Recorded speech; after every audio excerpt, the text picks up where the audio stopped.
All right, Mr. Irazabal. So today's guest is one of Delaware's most unique historians and collectors, Jordan Irazabal. For the past 18 years, Jordan has been documenting and researching Delaware's iconic low-digit license plates, building a photographic archive of more than 2,900 tags and uncovering the fascinating stories, history, and hidden market behind them. Through his project, TheDelaware3000.org, Jordan has become one of the leading experts on the Delaware plate culture, a world where certain license plates can sell for hundreds of thousands and even millions of dollars, which is just mind-blowing to me. But now I'm all about it. We're all about it here in this office. So his work explores not only the history of Delaware's famous black tags, but also the collector market, rarity, family legacies, and the status tied to some of the most coveted numbers in the state. Jordan's research and archive have been featured across Delaware media, and today we're diving into how this hobby turned into a serious historical project, why Delaware's license plate culture is unlike anywhere else in the world, and what makes a simple number plate worth a fortune. Please welcome to Life on the Ave, Mr. Jordan Irazabal. This is episode 127, which is insane. Yeah, Mr. Jordan. I might just refer to you as Mr. 3K. Does anybody, you got whatever any you nicknames? want? Yeah, whatever you want. Yeah, Mr. 3000? Yeah. Yeah. You've been called worse? Oh, definitely. Yeah. Okay. Yeah. Mr. 3. I like Mr. 3000. When you were saying the introduction, it's interesting. You were saying that tags can sell for hundreds of thousands, if not millions. And I'm in a real estate office. Yeah. And the first thing I thought of was that's the price range of homes. Yes. For a plate number. So it's kind of an interesting comparison being here in a real estate office. Love it. Yeah. So that is pretty funny, and we're excited. So you're someone that we've definitely had on the hit list for a while. Yeah. And someone whose content we thoroughly enjoy. This is my wife's baby doing this podcast sort of deal. Sometimes she doesn't like when I do it because I tend to bastardize it. Meaning I appreciate that you put me on a timeline today, because sometimes she's like, "Hey, dude, you're not Joe Rogan. Like, no one's listening for 4 hours." So when Mary Kate does it, it's nice and quick. Patrick's like, "Hey, dude, quit the yapping." But today we have on another, not necessarily guest, but like a recurring, guest, member of the team, Cole Cyber, who is infatuated with the Delaware 3000. And, Mr. Cole, thanks for coming on. Yeah. I've taken up a little bit of a hobby myself, just like finding them. Well, I don't really like seek them out as much as I just keep an eye out for them, and I throw them up on my Instagram story, and then I just let my followers guess. Have you seen Cole's Instagram stories? I was just about to ask what's your handle. Okay. Cole so Cyber. He hasn't. Yeah. It's possible. Yeah, Cole Cyber. So yeah, I'll throw up, if I see something at a stoplight, I'll dangerously take a picture of it while I'm driving and then throw it up on my Instagram story, and I just ask people what's worth more, the car or the license plate. That's funny. It causes a lot of heated discussion between me and other people, Okay. but it gets 50 to 100 votes each time. Wow. And I would say 90% of the time it's on the license plate. Interesting. Yeah.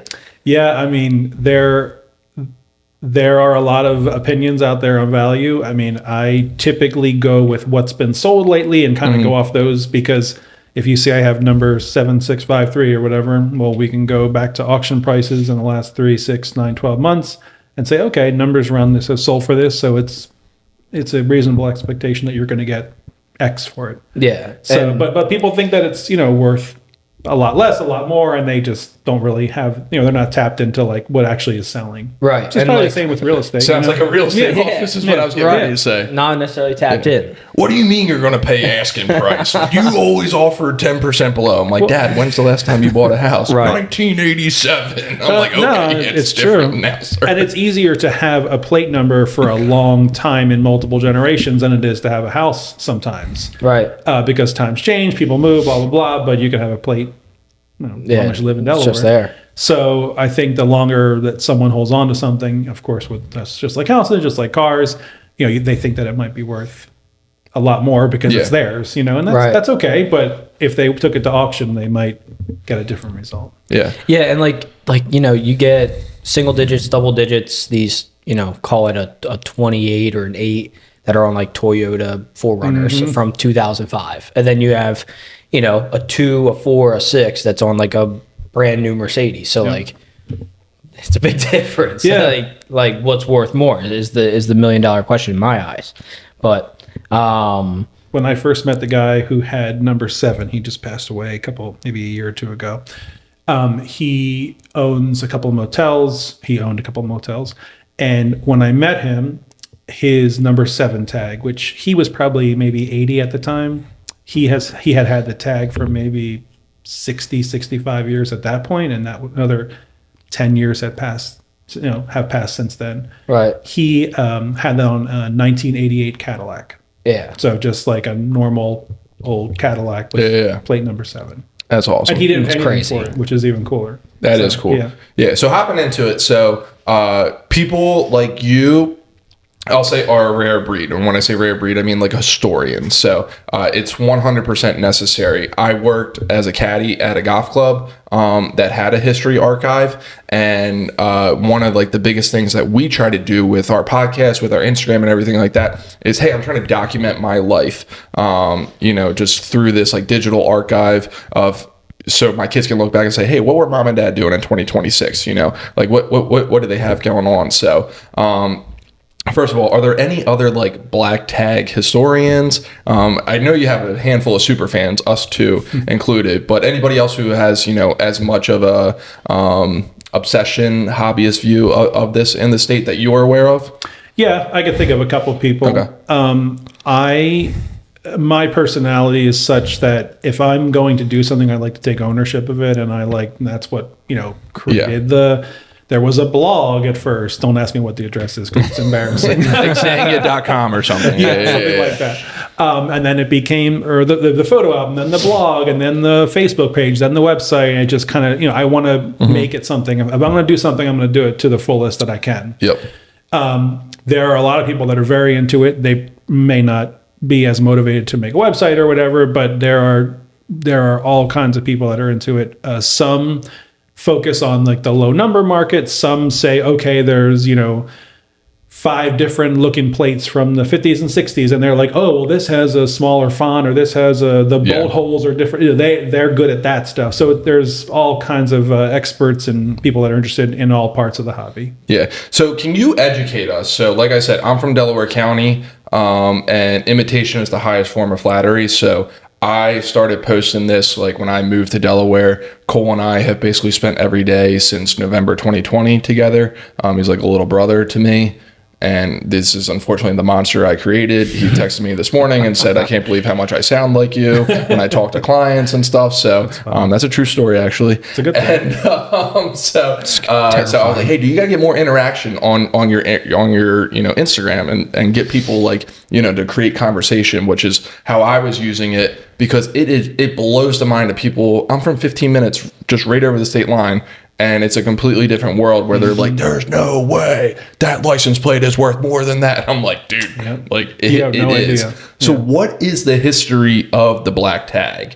I don't know much about it, but like what is the history? And I'm sure there's people out there who don't understand the history. And like a lot of like the single digit tags, like they look newer. Like the tag itself looks like it's hot off the press. Do they keep it clean? Can you clean it? Yeah, it's a legal requirement to Windex them. No, I'm just kidding. I was like, I know you were leaning in a little bit. No, so there's an important distinction before I answer your question, but it sort of does answer your question, between the plate itself and the number. And I'm sure that a lot of people listening probably know that, and you probably know that too. But when you, for example, tell someone from Pennsylvania, oh yeah, my cousin has number 71 and it's worth, whatever, $400,000. I'm making that up. I was going to go 250. Yeah, I mean, it's worth 6 figures, right? Yeah. They say, like you said, how could a license plate be worth that much money? The answer is it's not. The license plate itself is not worth anything. It's worth $100 or $200 or whatever. Pause that right there. Scott Cloutier, you hear that? The license plate is not worth anything. Yeah. So he's one of the naysayers in our Instagram. Yeah. Every single time we post, he's like, Always the license plate is worth nothing. It's Always the car. Yeah. It's the number. It's the registration. So if you had a tag number, say you had this tag 71, and I really wanted it, and I email you and we agree on the price, and I give you a check for that amount, and you agree to transfer the number to me. What's worth the money is when we go to DMV, we give our titles to the clerk and they swap our numbers. So I get your 71. I know you don't have number 71, but in this example, this guy's got PC 29876. Yeah, so you're going to be moving up soon. Yeah. And then I get your number, you get my number. So the big money is the registration. It's me being able to display that tag 71 or whatever tag number it is. So that's a big distinction.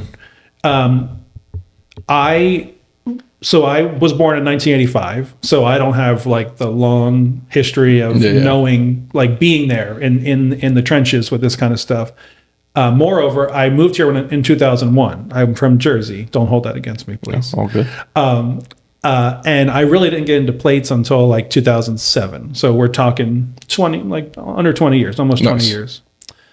My understanding is that in the 1970s, 80s is when people started to notice and want low numbers for their car.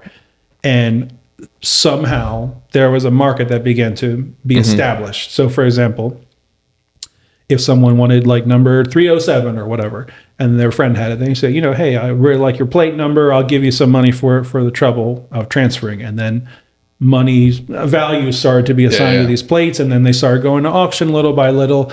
And again, little by little, there were actual markets being established. So if you wanted a 3-digit, this is what you expect to pay. If you want a 4-digit, this is what you expect to pay. The market peaked in 2000, excluding right now. Right now is a very interesting time. But the market up until the mid 2000s, it peaked in 2004, 5, 6. That's when prices got crazy. Things calmed down, market settled, supply started to come in. Now that was right before you started. So did that pique your interest? No, that wasn't it. But when I started recording prices from old auctions and old newspaper articles and stuff, I noticed that it was clear that the prices were spiking back then. Things calmed down, supply came in, demand slightly went down. And then it kind of has been ticking up ever since. Right now, things are kind of bonkers depending upon the tag number that you have. I mean, we just saw I think it was 407, went to auction downstate, and I was sitting with a couple tag buddies. We all know our stuff. Yeah. And everybody was like, yeah, that's 80,000, 85,000 all day. And it kept ticking and ticking and ticking up, and it sold for 120 something thousand, I think, 120 range. And is that auction hey, I got 85, 85, 9 did. Oh yeah, old school. Okay, old so it's auction. that style? Yep. Yeah. Yeah. Nice. Yeah, it's just, and it's unpredictable right now. So. Yeah. Where do you you said, you saw that plate downstate. Where, would you say that the majority of the lower digit license plates are in Newcastle County? Or do you see many coming out of Sussex County? Her in Greenville and then Road. Right. Basically. That's you what follow the Instagram? That's what I'm it assuming. says. But are there they're at Jansen's and then the Starboard. Right. Who knows? That's where there they're could at. be people in Kent County chilling with 22, 19. Where are all these? What is it 60 something percent of the population is in Newcastle County? So I mean, naturally, there's going to be a lot up here. Right. It's interesting that again, excluding the last couple of years where people are moving here from out of state in troves. Generally speaking, up here for a long time, it's been the people who can outbid whom, who has more money, who has a bigger wallet. Right. This is not necessarily giving anything away because they've been in newspapers and magazines and stuff, but the Fusco family, they have a lot of low numbers. Nice. And they happen to have the cash to buy them, and people want to sell them, and that's great. They're adding to their collection. Water Ice business is booming. Yeah. Exactly. Downstate, it's a little different. Downstate, typically, it's people where these plates have been in their family for many years. I know the woman who has a very low number on her car, and I have a little show and tell later, which links to this. Yeah. People have stopped her at red lights and offered her $1 million plus in cash, No way. instantly, and she's like, no, thank you. It's been in her family for a while. Love it. And it's just those are general statements. There's of course mixtures in both areas. Kent County, there are some low tags, but there's not a whole lot of the elite range tags down there. They're up here. Yeah. Gotcha. Yeah. Interesting. Yeah. So you mentioned it. So we love show and tell. So we're now at the show and tell portion of the show. So we don't get a lot of show and tell either. Yeah. So- a lot of people that come in here. I brought 3 plates. So you mentioned in the beginning that For us three, 1, 2, 3, we're all gonna get one. Yes. What are the chances? You mentioned at the beginning that it's my hobby is both the live plates and also collectible stuff as well. So these are 3 plates from my collection that have an interesting story. The first number that I took a picture of for like that I actually like assigned to my photo album was 796. And this was in December of 2007. I think it was December.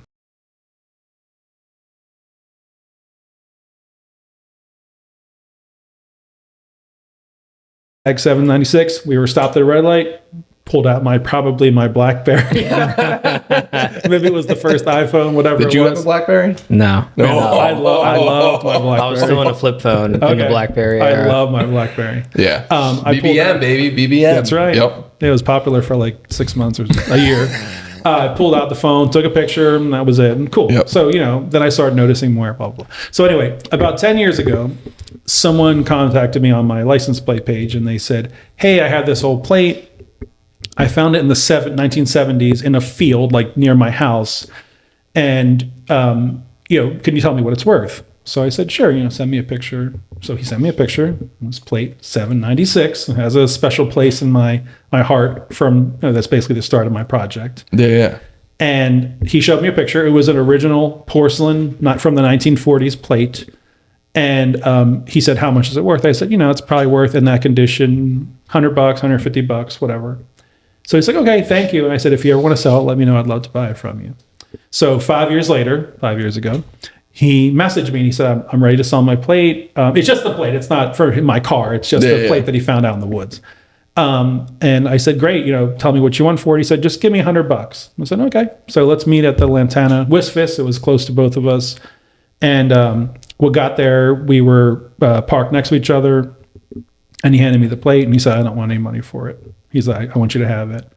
And so I thought that was very nice of him. Serendipitous. Let's say it. So this is the 796 plate. So that's like your Love it. baby. That's the baby. And this is an original plate we from feel the Oh God, it's heavy. from the 1940s. And just when you picked it up and you said it's heavy, it's also, if you notice, it's thin. Yeah, super It's thinner thin. than a reproduction plate. So that's one way to easily tell between the originals and the... All right, yeah. So what's the difference? So like you dropped the term porcelain, thin, heavy. So that's porcelain reproduction. enamel. That's made in an oven or Okay.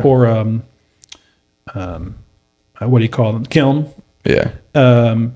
So basically, the only differences are that they're thinner, and there's a couple What's other this, tiny December differences. 1970 thing? Like, That's what it looks like. Yeah. Gotcha.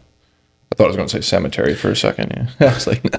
The main crazy. difference for me, like visually, if I'm seeing it on the car, the numbers are close together. Like there's Okay. not a lot of space in between the numbers. Yeah. That's an easy way to tell the difference. That's sweet. Okay, so there's no other 796 black and white on the streets right now, correct? There probably is. Yeah, this probably is an is. old plate. Okay. Yeah, well, the one that I saw in the car in 2007 was a reproduction. Got it. So this is the OG. This is the original. Yeah, that's Yes. the difference. And Yeah. back in the day, I'll give it for the camera. So back, would there be another 796 that's porcelain, or no?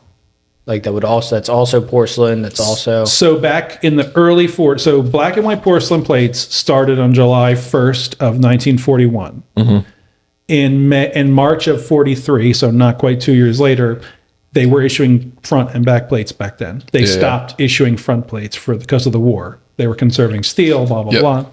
So it's possible that another one of these is out there, the mate to the pair. yeah. I don't know the answer to that. Right. I also don't know if, who knows in the 40s if they're like, hey, I lost my plate. Can you make me another one? So there might be a third one out there. I don't know. Okay. But anyway, this is one of the 796s from the 40s. The OGs. Yes, this is one of the OGs. The next plate is even more of an OG. This is a plate that I inherited from someone, and so we have newspaper evidence from multiple newspapers in multiple states that when black plate started in 1941, anybody who registered their car like as new and got a new number, so if they had a car and they transferred the plate number, that doesn't count. But if you got like a brand new plate number, those started at 65,000. So that's kind of where they were at with numbering back then. Okay. Now 6500. we have up to 1 million, and we recycle numbers now. Gotcha, right. But back then they were still issuing numbers, and this is just out of the Depression, so people were not buying cars and like crazy. Not a ton of cars out there. So this plate is either the first or the second porcelain plate ever made. Really? 65,000. Holy smokes. You can He just You said can check that it out if you want. in the same way at the Yeah. same time. So that is This is 6/30, 1942. Yep, and that makes sense because if you got a plate number in July of look at the of 1941 and you get a year, you're expiring at the end of June of 42. Yeah. Yep. It's almost my grandfather's birthday. That is awesome. Yeah. So, silly question for you. So, inherently, these plates are worth nothing. Like, you Well, couldn't put that this might back be into worth use. a little bit more than nothing. Yeah. Right. Yeah. But in terms of like $1 million for like number 3 Right. plus, right? Yeah. Yeah, no. But like, you couldn't put this into use, could you? No, unless you Okay. had a number previously and you're the Gotcha. last person to have it. Gotcha. So there could be a This is 65,000 sweet. Front black plate? and white out there. Yeah, there probably is. That's like aluminum or whatever. Yep. But Or that's not worth nearly as much as. Yeah, this is just the plate. This is just for a wall, Right. and I'm honored to have it. It's a cool piece of And you Delaware history. inherited this? Nice. This is history. Yep, it's Just a guy from Jersey would probably be the coolest plate of Delaware Of all time. messenger history. I know. We won't hold the Jersey. I shouldn't even have it. I shouldn't even have it. You know what I mean? June 30th, 1942. Yeah, it's Isn't that neat? crazy. The third plate is not as much of a story. It's more of just a thing to oogle over. But if you recall earlier, I was telling you about a friend who has a very low number plate on her car. Yeah. So she, for my birthday last year, got me a copy of her plate. I don't have it on my car. I wish I did. But I'm glad that she has it because she loves it. But anyway, so she got me a copy of her plate. Holy smokes. Sweet. And hers is black and white? Or hers? Swag. Hers is black and white. Yeah. So that's her plate. She's had that for a long time. It's been in her husband's family longer than that. No, well, this is registered. That's her car. Her This tag. is her Yeah, tag. just a copy of it. Got Yeah. it. Her black and white's hanging on her wall or something. Yeah. Well, Yeah. I don't know that they have the original or anything, but again, she has the number. I just have the plate. Got it. So That's cool. it's quite an heirloom for sure. Yeah. You know what I mean? This plate I've always wanted on my car because my birthday's on the 5th. Yeah. This is the package plate. Well, Yeah. I'm doubtful she'll give it to you. All right. So walk me through this. So she has number 5 on her car On her car. Yep. in black and white. Yep. Okay, cool. And Now, this is a copy. Yep, you can, and it doesn't matter what that kind of tag you can have that the blue and gold. Yeah. You can have a black and white. You can have one of those ones with the five. lighthouse, the Yeah. farmland Right. one. Is as long as you have 5, that's your plate number. Yep. and that's what you have. So that's what holds the value, the registration Yes, number. exactly. Yeah. Gotcha. And the one she has on her car is the actual porcelain one, or you said or she just has She has a reproduction porcelain on Got her, it. but it doesn't really matter. You know Yeah, what I mean? no, Because it's she has fine. number 5. right. Okay. Five So is that's five not- is the value. So Yeah. that's your show and tell for the day. Yeah. Okay. So now I'm starting to understand it a Yeah. little bit more. My simple Delaware County mind. Thank you for the education. Yeah, for sure. This morning, for sure. It's weird because like in PA, if you say, oh, I have ABC 1, 2, 3, 4, people are like, okay, like who cares? But in Yeah. Delaware, it's something you want to, you might want to have for yourself. So Yeah. That is awesome. So so you kind of touched on some of these here. One thing I guess kind of like a PSA. Because I always wish, like, you always hear these stories of like, like somebody, inherited a house and like they just don't know what to do with it. So a PSA out there to someone who, comes into owning a low digit tag, what should they do? I think so. There was a period of time not too long ago where some people didn't know the value of their plate. So especially like older people that had it for a while, where they may not be as informed on values.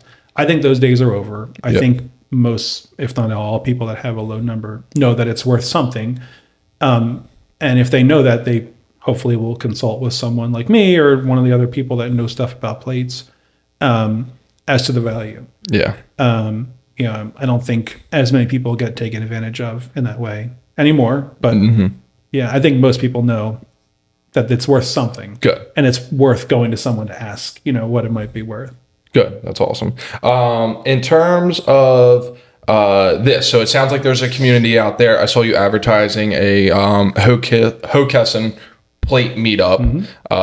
Like if someone wanted to, get into this sort of deal, like how would you recommend, starting?